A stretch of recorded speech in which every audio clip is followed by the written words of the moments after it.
কথাতেই তো আছে বাঙালির ১২ মাসে ১৩ পার্বণ। আর পয়লা বৈশাখটা হচ্ছে নতুন বছরের একদম শুভারম্ভ। আর এই সময় এমন কোনো বাড়ি নেই যে তারা কোনো কিছু কেনে না। তবে বর্তমান সময়ে কেনাকাটা করার জন্য কোনো মানুষের এখন আর কোনো অকেশনের দরকার হয় না। এখন মোটামুটি সবাই কিন্তু প্রত্যেকটা সময় কিছু না কিছু কেনাকাটা করতেই আছে। তবুও পয়লা বৈশাখ বলে কথা, ছোটবেলা থেকেই মাকে দেখে এসেছি এই পয়লা বৈশাখে আমাদের দুই বোনকেই সেম সেম জিনিস কিনে দিতে।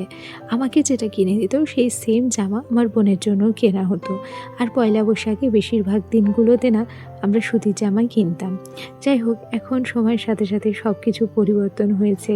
এখন সেই ছোট থেকে আমরা বড় হয়েছি, আমরা নিজেরাও মা হয়েছি। আর পয়লা বৈশাখে নিজের বাচ্চাদের জন্য কিছু কিনবো না, সেটা কিন্তু হয় না। আচ্ছা চলো, অনেক গল্প হবে তোমাদের সঙ্গে, তার আগে নিজের পরিচয়টা দিয়ে নিই। নমস্কার, কেমন আছো সবাই? আশা করছি সবাই ভালো আছো, আর আমরাও বেশ ভালো আছি।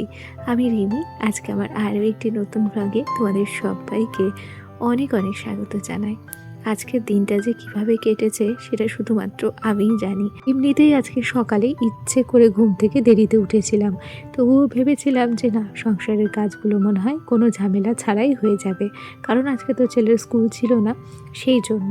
তবে আজকে আমার ছেলেটা এতটা পরিমাণ বিরক্ত করেছে যা বলার মতো না।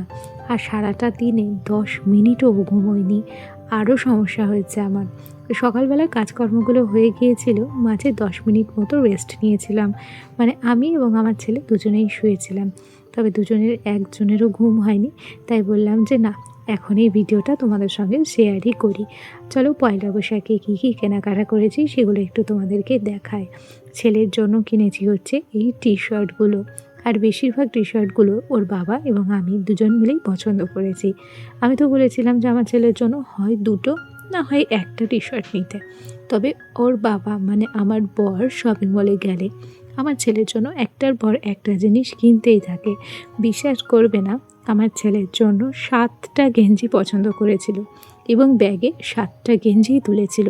তবে আমি সেখান থেকে বাদ দিয়ে টোটাল 5টা গেঞ্জি নিয়েছি। এই যে মাস্টার্ড ইয়েলো কালারের যে টি শার্টগুলো দেখছো, এই দুটো কেন একরকম নিয়েছি বলো তো? এই দুটো একরকম এই কারণেই নিয়েছি, আমার ছেলে এবং আমার বোনের ছেলে দুজনকেই আমরা দেব, কিন্তু দুজনকে একই রকম জিনিস দেব। কাউকে 19 এবং কাউকে 20 দেব না। যেমন গেঞ্জি একই রকম কিনেছি, সেম প্যান্টও কিন্তু একরকম কিনেছি। আর ছোটোবেলায় যেহেতু আমরা দুই বোন পয়লা বৈশাখে একই রকম জামা পরতাম, ঠিক সেই রকমভাবে আমার দুই সোনাকেও আমি একই রকম জামা কিনে দিয়েছি। আর সেই সাথে প্যান্ট দুটো খেয়াল করেছো, প্যান্ট দুটোও কিন্তু ভারী সুন্দর। তবে আমার ছেলেরটা এক সাইজ ছোট নিয়েছি, আর আমার বোনের ছেলেরটা এক সাইজ একটু বড় নিয়েছি। আগে তো দুজনের সেম সাইজের জামা লাগতো, তবে আমার বোনের ছেলে এখন একটু হেলদি হয়েছে, তাই ওর জন্য এক সাইজ করে বড় নিয়েছি। সেই সাথে আমার সোনার জন্য একটা শর্ট হাতা গেঞ্জিও নিয়েছি। তবে গতকাল তোমাদের বলেছিলাম যে এবার এম বাজারে খুব বেশি ভালো কালেকশন কিন্তু আমরা পাইনি, তার মধ্যেও যতটুকু যা পেয়েছি বেশ মোটামুটি ভালোই এসেছে। এখন তোমাদের সাথে শেয়ার করছি আরও একটা টি শার্ট। এই টি শার্টের যেমন কালারটা সুন্দর, ঠিক তেমনি টি শার্টের কাপড়টাও ভারী সুন্দর আর খুব নরম। আর সেই সাথে এই কালারটা আমার এত পছন্দ হয়েছিল, আমি কিন্তু এটা এক দেখাতেই পছন্দ করেছি। আর জানো তোমরা, এটা কার জন্য নিয়েছি? আমি এই টি শার্টটা নিয়েছি আমার দেওরের জন্য, আর সেই সাথে নিয়েছি এরকম একটা শর্টস। এই শর্টসগুলো কিন্তু ভারী সুন্দর লাগে, আর এই শর্টসটা যেমন নরম, ঠিক তেমনি টি শার্টটাও নরম। এগুলো পরে কিন্তু ভীষণ মজা হবে জানো, আমার তো খুব পছন্দ হয়েছিল। আর বাদ বাকি রইল এগুলো। এগুলো কার জন্য বলো তো? এগুলো হচ্ছে আমার বরের জন্য। আচ্ছা, এই শর্টসটা আমি দেখাতে চাইছিলাম না, তবে যেহেতু হাতের সামনে চলে এসেছে তাই তোমাদের সঙ্গে একটু শেয়ার করলাম। এটাও আমার বরের জন্য নেওয়া হয়েছে। সেই সাথে পিওর কটনের আমার বরের জন্য একটা শার্টস কাম ফতুয়া নিয়েছি। এগুলোকে শার্টসও বলা যায়, আবার আগে এগুলোকে ফতুয়াও বলতো। তবে আমার বর যেহেতু ব্ল্যাক কালার একটু বেশি পছন্দ করে পরতে, আমরা এই ফতুয়াগুলো না ব্ল্যাক কালারের খুঁজছিলাম, তবে ব্ল্যাকটা পাওয়া যায়নি। এই সাদা একটা কালার পেয়েছিলাম, তবে আমার বরকে পরে কিন্তু ভীষণ মানিয়েছিল, তাই নিতে বলেছিলাম। আর সেই সাথে আরও একটা গ্রিন কালারের পেয়েছিলাম। আর এই ফতুয়া কিংবা এই শার্টসগুলো এত নরম জানো, এগুলো পিওর কটনের। এগুলো জলে দেওয়ার পর একদম নরম হয়ে যাবে। আর এমনি আমি হাত দিয়েও বুঝতে পারছিলাম যে এগুলো সত্যি ভীষণ ভালো। আর সব থেকে এই যে কাপড়টা দেখছো, এই কাপড়টা কিন্তু আরও সফট, আরও সুন্দর। তবে জানো, এত আশা করে জিনিসগুলো কেনা হয়েছে, আমার বর তাড়াহুড়ো করে অফিসে চলেও গেছে। তবে আমি ওকে না গতকালকে একবার মনে করিয়ে দিয়েছিলাম যে আগে থেকে একটা জামা এবং একটা প্যান্ট তুমি ব্যাগে ভরে রাখো, নাহলে অফিসে যাওয়ার সময় তাড়াহুড়ো করবে, তখন আর মনে থাকবে না। ঠিক সেটাই হয়েছে, একটাও জামা সে নিয়ে যায়নি, ভুলে গেছে। যাই হোক, সবার জিনিস তো তোমাদের সঙ্গে শেয়ার করেছি, তবে আমি কি নিয়েছি সেটা তো তোমাদেরকে দেখাইনি।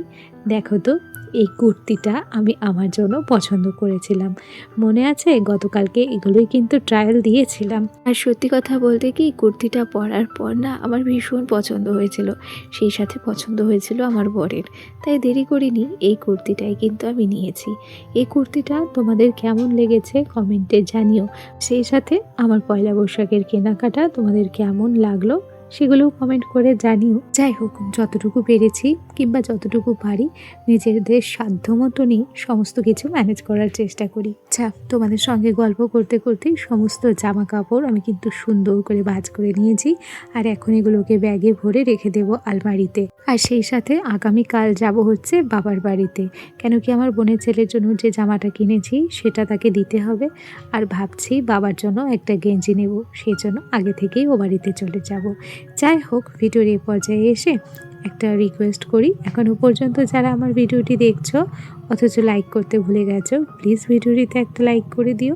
কেন কি জানো, তোমাদের ছোট্ট একটা লাইক আর মিষ্টি একটা কমেন্ট আমাকে আরও নতুন নতুন বন্ধুদের কাছে পৌঁছতে সাহায্য করে। চলো আজ তবে আসি, টাটা।